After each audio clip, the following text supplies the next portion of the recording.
جو اسلام کے اصولوں کو فراموش کر دیتا ہے پھر نقصان تو ہوتا ہے۔ کوئی مولوی صاحب بھی نہیں بتائے گا کہ سب سے پہلے کون سا کام کرنا ہے جی مرنے کے بعد، تدفین کے بعد۔ وراثت ہے نا، اور وراثت کے مسائل بڑے اہم ہیں، اس کے لیے پوچھ کرنی پڑتی ہے، مفتیان کے پاس جانا پڑتا ہے ادھر ادھر۔ اور اب تو خیر نادرہ نے اور باقی کچھ ججز نے بھی سہولتیں پیدا کر دی ہیں، اچھی بات ہے۔ تو موجودہ قوانین ہیں اس میں زیادہ تر جو وراثت کی قانون ہے وہ اسلامی ہے اس وقت تک۔ اس طرح نہیں ہے کہ آپ جیسے چاہیں گے، اب وہ جج کے پاس جائیں گے، جج آپ کے سارا پوچھ کرے گا، پھر وہ لکھے گا، پھر وہ نادرہ کو بھیجے گا، پھر اس کے بعد جو ہے یہ فیصلے ہوں گے۔ یتیموں کے بارے میں الگ الگ چیزیں اس وقت رکھی جاتی تھی۔ تو عورتوں نے شکایت کی اللہ کے نبی صلی اللہ علیہ وسلم، ہم ان کے لیے نمک الگ رکھیں، ان کے لیے باقی چیزیں الگ رکھیں، آٹا الگ رکھیں، ہمارے بیٹے کبھی چھوٹے ہیں وہ بھی چھوٹے ہیں کھا جاتے ہیں، یہ ہے وہ ہے، تو یہ پریشانی ہے۔ تو آپ صلی اللہ علیہ وسلم کو حکم ملا کہ ایک ہی بے شک اکٹھے رہیں، اکٹھے کھائیں پئیں، لیکن آپ نے اس نیت سے نہیں کہ ایک پاؤ آٹے کا اپنی طرف سے ملانا ہے اور یتیموں کے حصے سے 3 پاؤ ملانا ہے، یہ نہیں کرنا، جو حق بنتا ہے وہی دے۔ آگے جی مشرکین سے نکاح نہیں ہو سکتا۔ مشرک کسے کہتے ہیں؟ بارہا بتا چکا ہوں، اللہ کی ذات میں، صفات میں، اللہ کی قدرت میں، اللہ کے معاملات میں مخلوق کو شامل کرنا۔ نہیں سمجھ میں آئی بات؟ یہ میں نے 2 لفظی بتائی ہے بات، اللہ کے معاملات میں کسی مخلوق کو شامل کرنا۔ قادر مطلق اللہ ہے، کوئی کہے کہ فلاں مخلوق کا آدمی بھی ہے، غلط ہو جائے گا۔ اللہ عبادت کے لائق ہے، کوئی کہے کہ یہ مخلوق میں سے فلاں بھی عبادت کے لائق ہے، جیسے ہمارے ہاں آج کل بھی پیروں کو سجدے کرتے پھرتے ہیں، رکوع کرتے پھرتے ہیں، گھٹنے جناب چومتے پھرتے ہیں۔ یہ چومنے چماٹنے کا دور بھی ختم کرو، بہت سمجھدار ہو گئے ہو، پڑھے لکھے ہو، پیار محبت ضرور کرو بزرگ سے، اخلاق ضرور برتو، حد سے نہیں بڑھنا۔ اب حد سے بڑھنا کیا ہے؟ جب آپ کسی کو ملیں، وہ بزرگ ہو، نیک ہو، پیر ہو، کوئی ہو، اتنا نہ جھکیں کہ دیکھنے والا محسوس کرے یہ رکوع کر رہا۔ ادب تو ہے آگے نا، اس سے پہلے ادب ہے۔ اگر دیکھنے والا محسوس کر رہا ہے کہ یہ رکوع کر رہا ہے، یہ سجدہ کر رہا ہے، یہ حرام۔ ہمارے ایک استاد ہوتے تھے، امام اہل سنت سید نور الحسن شاہ بخاری رحمت اللہ تعالی علیہ، انہوں نے کتاب بھی لکھی ہے توحید و شرک کی حقیقت۔ خیر اب تو کتابیں بہت کم لوگ پڑھتے ہیں، اور پھر اصل کتاب وہ جلسہ عام میں جب خطاب کرتے تھے، یہ توسوی صاحب سے بھی بڑے عالم تھے وہ، ہاں، یہ جو تنظیم اہل سنت، علامہ توسوی، علامہ دوست محمد قریشی، علامہ خالد محمود پی ایچ ڈی، مولانا جناب والا قائم الدین عباسی، اور حضرت مولانا عبدالشکور دین پوری، مولانا عبد المجید ندیم، یہ مولانا عبدالغفور حقانی، جب یہ سارے تھے، ان سب کے بڑے تھے، ہمارے استاد تھے، پڑھاتے تھے۔ وہ مجمع عام میں ایک آدمی کو کھڑا کر کے کہتے تھے بھی مجھے مل، وہ ملتا، تو پھر لوگوں کو سمجھاتے یہاں تک اجازت ہے، اس سے آگے اجازت نہیں۔ اس لیے جو اکڑ خاں پیر ہیں اسلام میں، اولاً تو پیری مریدی کا بھی کوئی تصور نہیں ہے۔ میری بات نہیں مانتے تو پیر نصیر الدین نصیر کی بات ہی مان لو، وہ تو پیر سید گولڑوی رحمت اللہ تعالی علیہ کا پوتا ہے، جو مسلمان پابندی سے نماز پڑھتا ہے، رزق حلال کماتا ہے، اس کو کوئی ضرورت نہیں ہے بنانا ہے تو یہ نیت کر کے بناؤ کہ پیر صرف استاد ہوتا ہے بس۔ جس طرح ایک استاد وہ چیزیں پڑھا دیتا ہے جو پڑھی ہوئی نہیں ہوتی، اسی طریقے سے وہ پیر بھی پڑھا دیتا ہے پیروں کو مشکل کشا سمجھنا، حاجت روا سمجھنا، پالنہار سمجھنا، بگڑی بنانے والا سمجھنا، غریب نواز سمجھنا، امیر نواز سمجھنا، سب حرام۔ کار شیطان میں کند نامش ولی، گر این ولی است لعنت بر ولی۔ شیطانوں والے کام کرتا ہے اور کہتا ہے میں ولی ہوں، اگر یہ ولی ہے تو ایسے ولی پر ہزار لعنت۔ لیکن فرق رکھنا ہے، اچھے لوگوں کی عزت قدر کرنی ہے، برے لوگوں سے بچنا۔ اچھا جی، مشرک میں سے کون کون ہے جی؟ بہائیوں سے رشتہ نہیں کرنا۔ اب آپ کو تو یہ بھی نہیں پتا ہوگا بہائی کیا ہوتے ہیں، مولویوں کو نہیں پتا۔ ذکریوں سے رشتہ نہیں کرنا،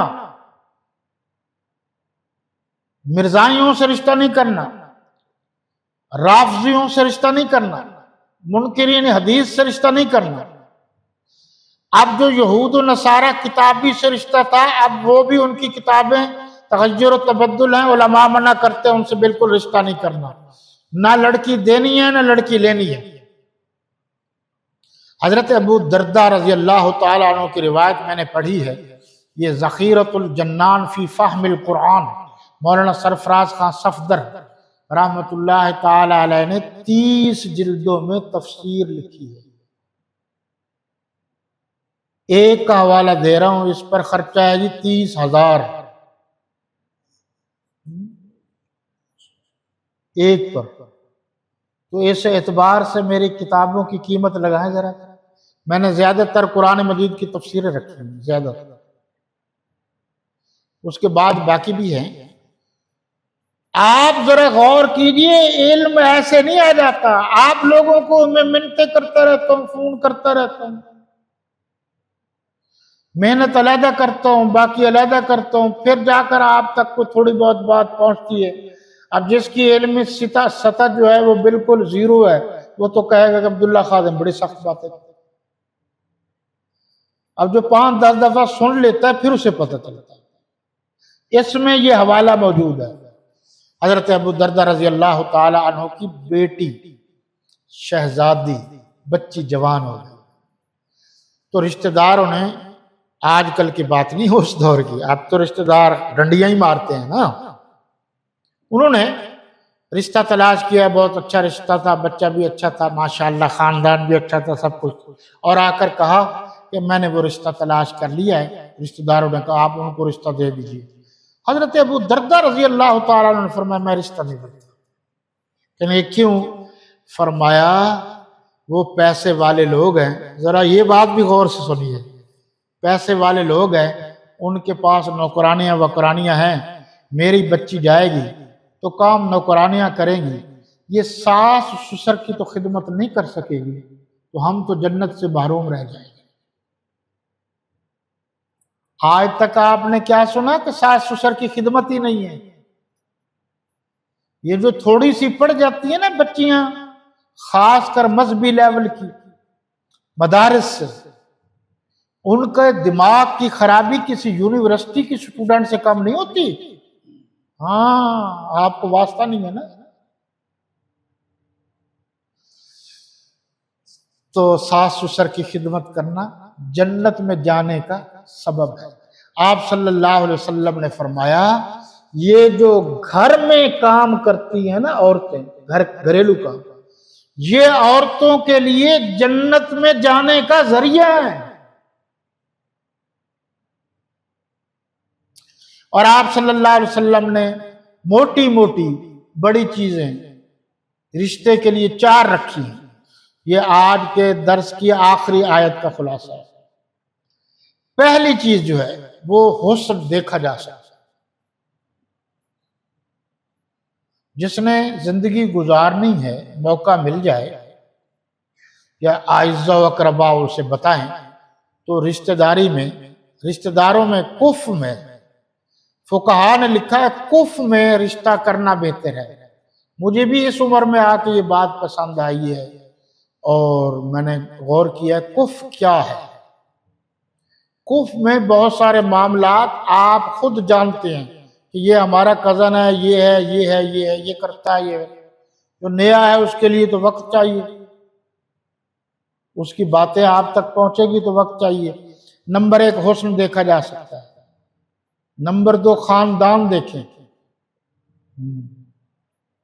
یہ بھی بہت ضروری ہے۔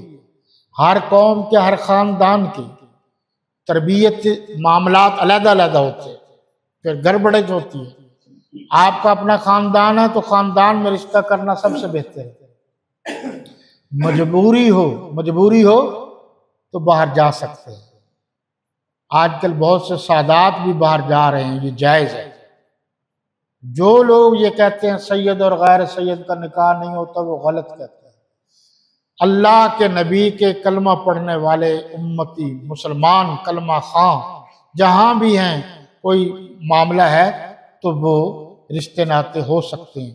نمبر 3 جی، آپ مال بھی دے سکتے ہیں، دیکھ سکتے ہیں۔ اللہ کے نبی صلی اللہ علیہ وسلم نے جو پہلا رشتہ کیا سیدہ خدیجہ الکبریٰ رضی اللہ تعالی عنہ، مالدار خاتون، تو مالدار سے رشتہ کرنا کوئی جرم نہیں ہے۔ بڑی عمر کی خاتون سے رشتہ کرنا بھی کوئی جرم نہیں ہے۔ مطلقہ خاتون سے رشتہ کرنا بھی اسلام میں جائز ہے۔ کسی مجبوری میں کوئی عورت بیچاری بیوہ ہو جاتی ہے یا کوئی مسائل کھڑے ہو جاتے ہیں، ان سے رشتہ کرنا جائز ہے۔ کوئی معذور عورت ہو تو اس سے بھی رشتہ کرنا اسلام میں جائز ہے۔ بلکہ سچ یہ ہے کہ جو سچے جذبے سے ایسے لوگوں سے شادی کرے گا اس کا اجر و ثواب بھی بہت زیادہ ہے۔ اور سب سے بڑی بات جو اسلام میں بتائی گئی ہے وہ ہے دین کو ترجیح دینی۔ دیندار ہوگی خاتون، جو بچی آئے گی تو آگے بچے بھی دیندار بنے گے، اور اگر وہ دیندار نہیں ہوگی تو نہیں بنے گی، اس کا عقیدہ غلط ہوگا۔ رافضی آئے گی، شیعہ لڑکی آئے گی تو وہ تو شیعہ بنائے گی، یہ بدھو رام تو اس کے پیچھے جائے گا گھوڑے کو پوجنے کے لیے۔ تو اس لیے شیعوں سے رشتہ کرنا علماء اہل سنت کی تحقیق کے مطابق جائز نہیں ہے۔ چلے جی تھوڑا سا میں حوالہ بھی سنا دوں، پھر کل کلا کو آپ کہیں کہ جی آپ نے یہ بات کی تھی۔ یہ میں نے ابھی حوالہ دے دیا ہے، ویسے آپ نے توجہ پتہ نہیں کی ہے کہ نہیں کی۔ یہ دیکھیں جی، یہ صفحہ نمبر بھی بتا رہا ہوں آپ کو، ذخیرۃ الجنان صفحہ نمبر 194 ہے جی۔ مولانا سرفراز خان صفدر جو امام اہل سنت تھے، ہمارے استاد تھے، بھی انہیں کے ہاتھ لگے ہوئے ہیں تو ہم اتنے پکے ہیں۔ یہ کچے بچوں کے نہ ہاتھ لگے ہیں نہ ہمیں کچی بات کرنی آتی ہے۔ انہوں نے لکھا ہے قادیانیوں سے رشتہ کرنا جائز نہیں ہے، منکرین حدیث سے رشتہ کرنا جائز نہیں ہے، جو اعلانیہ حضور کی بات کا انکار کرتے ہیں، ختم نبوت کا انکار کرتے ہیں۔ رافضی جو صحابہ کرام کو نہیں مانتے، ان پر تنقید کرتے رہتے ہیں، ان کی تکفیر کرتے رہتے ہیں۔ بہائی جنہوں نے بہائی کو اپنا نبی مانا ہوا ہے، ذکری، یہ لسبیلا اور ادھر بلوچستان میں انہوں نے بھی جناب مانا ہوا ہے، وہ وہاں ان کا پہاڑ ہے مراد کا، وہاں مرادیں پوری کرانے جاتے ہیں۔ یہ سارے لوگ جو ہیں یہ غلط ہیں، ان سے رشتہ ناتا نہیں کرنا، یہود و نصارہ سے رشتہ ناتا نہیں کرنا، بیٹی دینے بھی نہیں لینے بھی نہیں، تاکہ آپ کا مستقبل سنوارا جا سکے۔ باقی پھر صحیح اس وقت تک کے لیے اجازت۔ اللہ آپ کا، میرا اور تمام مسلمانوں کا حامی